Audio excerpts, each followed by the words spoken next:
Top Attic in Pringle's Mansion, Edinburgh, by Elliot O'Donnell. A charming lady, Miss South, informs me that no house interested her more as a child than Pringle's Mansion, Edinburgh. Pringle's Mansion, by the by, is not the real name of the house, nor is the original building still standing. The fact is, my friend has been obliged to disguise the locality for fear of an action for slander of title, such as happened in the Egham case of 1904-7. Miss South never saw, save in a picture, the house that so fascinated her, but through repeatedly hearing about it from her old nurse, she felt that she knew it by heart, and used to amuse herself hour after hour in the nursery, drawing diagrams of the rooms and passages, which, to make quite realistic, she named and numbered. There was the Admiral's room, Madame's room, Miss Ophelia's room, Master Gregory's room, Letty's, the nurse's, room, the cook's room, the butler's room, the housemaid's room, and the haunted room. The house was very old, probably the 16th century, and was concealed from the thoroughfare by a high wall that enclosed it on all sides. It had no garden, only a large yard covered with faded yellow paving stones, and containing a well with an old-fashioned roller and bucket. When the well was cleaned out, an event which took place periodically on a certain date, every utensil in the house was called into requisition for ladling out the water, and the Admiral, himself supervising, made every servant in the establishment take an active part in the proceedings. On one of these occasions, the Admiral announced his intention of going down the well in the bucket. That was a rare moment in Letty's life, for when the Admiral had been let down in the bucket, the rope broke. Indeed, the thought of what the Laird would say when he came up almost resulted in his not coming up at all. However, someone, rather bolder than the rest, retained sufficient presence of mind to effect a rescue, and the timid ones, thankful enough to survive the explosion, had to be content on half rations till further notice. But in spite of its association with such a martinet, and in spite of her ghostly experiences in it, Letty loved the house, and was never tired of singing its praises. It was a 2-storied mansion, with roomy cellars, but no basement. There were 4 reception rooms, all oak-panelled, on the ground floor, numerous kitchen offices, including a cosy housekeeper's room, and a capacious entrance hall, in the centre of which stood a broad oak staircase. The cellars, 3 in number, and chiefly used as lumber rooms, were deep down, and dank, and horrid. On the first floor, 8 bedrooms opened onto a gallery overlooking the hall, and the top story, where the servants slept, consisted solely of attics connected with one another by a dark, narrow passage. It was one of these attics that was haunted, although as a matter of fact the ghost had been seen in all parts of the house.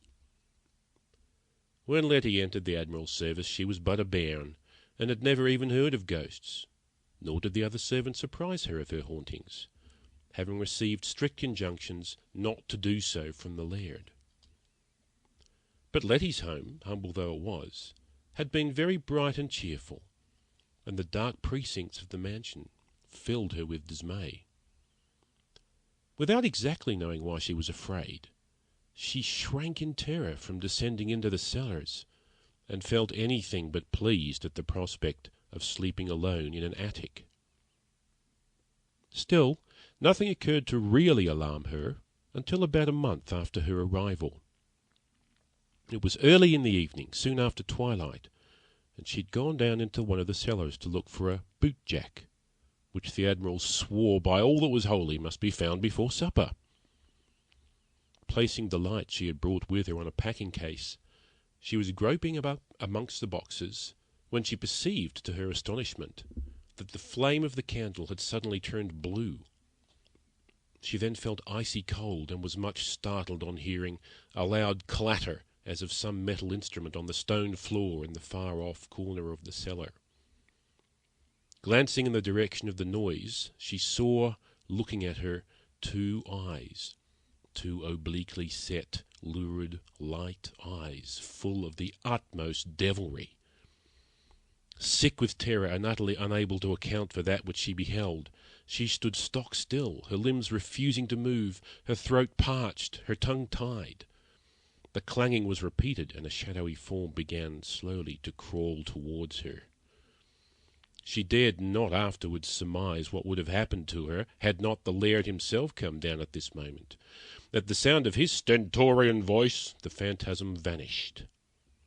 But the shock had been too much for Letty. She fainted, and the Admiral, carrying her upstairs as carefully as if she'd been his own daughter, gave peremptory orders that she should never be allowed to go down into the cellar alone again.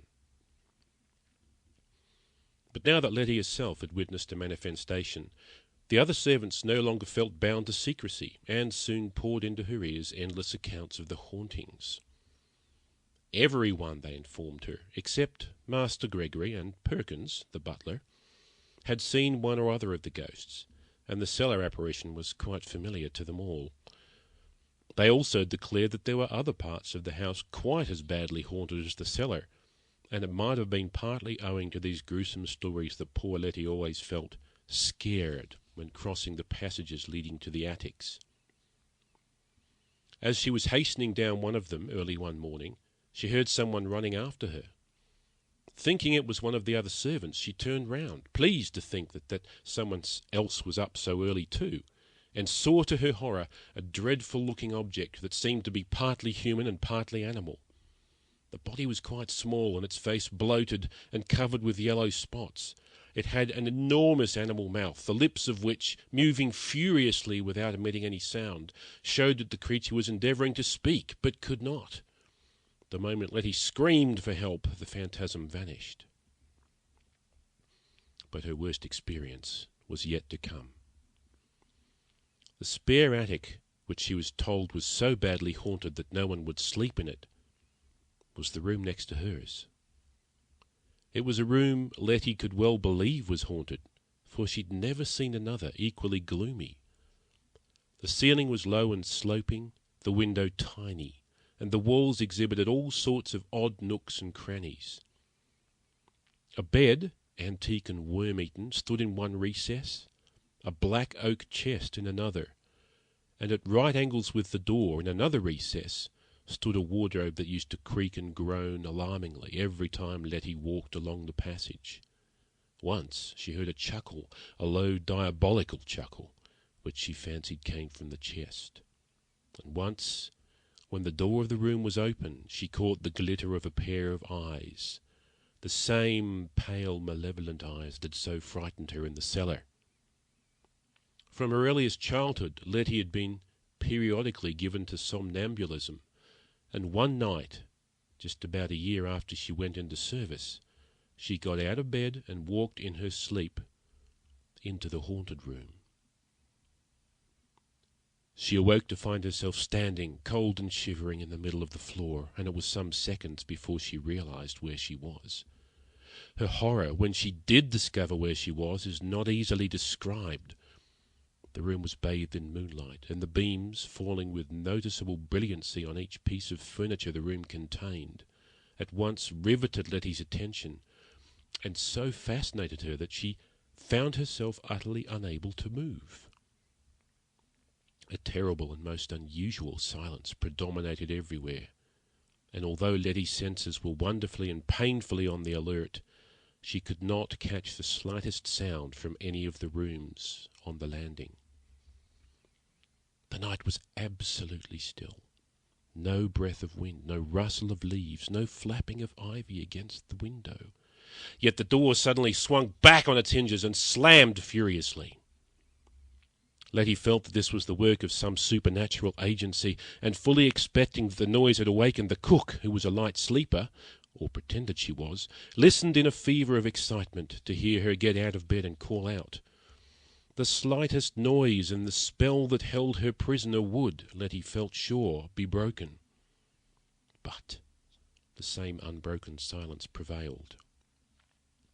A sudden rustling made Letty glance fearfully at the bed, and she perceived, to her terror, the valance swaying violently to and fro. Sick with fear, she was now constrained to stare in abject helplessness. Presently there was a slight, very slight movement on the mattress. The white dust cover rose, and under it Letty saw the outlines of what she took to be a human figure gradually take shape. Hoping, praying that she was mistaken, and that what appeared to be on the bed was but a trick of her imagination, she continued staring in an agony of anticipation. But the figure remained, extended at full length like a corpse. The moment slowly passed. A church clock boomed 2, and the body moved. Letty's jaw fell, her eyes almost bulged from her head, whilst her fingers closed convulsively on the folds of her nightdress. The unmistakable sound of breathing now issued from the region of the bed, and the dust cover commenced slowly to slip aside. Inch by inch it moved, until first of all Letty saw a few wisps of dark hair, then a few more, then a thick cluster, then something white and shining, a protruding forehead, then dark, very dark brows, then 2 eyelids, yellow, swollen, and fortunately tightly closed, then a purple conglomeration of Letty knew not what, of anything but what was human. The sight was so monstrous it appalled her, and she was overcome with a species of awe and repulsion for which the language of mortality has no sufficiently energetic expression. She momentarily forgot that what she looked on was merely superphysical, but regarded it as something alive, something that ought to have been a child, comely and healthy as herself, and she hated it. It was an outrage on maternity, a blot on nature, a filthy discredit to the house, a blight, a sore, a gangrene. It turned over in its sleep, the cover was hurled aside, and a grotesque object, round, pulpy, webbed, and of leprous whiteness, an object which Letty could hardly associate with a hand, came grovelling out. Letty's stomach heaved. The thing was beastly, indecent, vile, it ought not to live. And the idea of killing flashed through her mind. Boiling over with indignation and absurdly forgetful of her surroundings, she turned round and groped for a stone to smash it. The moonlight on her naked toes brought her to her senses. The thing in the bed was a devil. Though brought up a member of the Free Church with an abhorrence of anything that could in any way be contorted into papist practices, Letty crossed herself. As she did so, a noise in the passage outside augmented her terror. She strained her ears painfully, and the sound developed into a footstep, soft, light, and surreptitious. It came gently towards the door. It paused outside, and Letty intuitively felt that it was listening. Her suspense was now so intolerable that it was almost with a feeling of relief that she beheld the door slowly, very slowly, begin to open.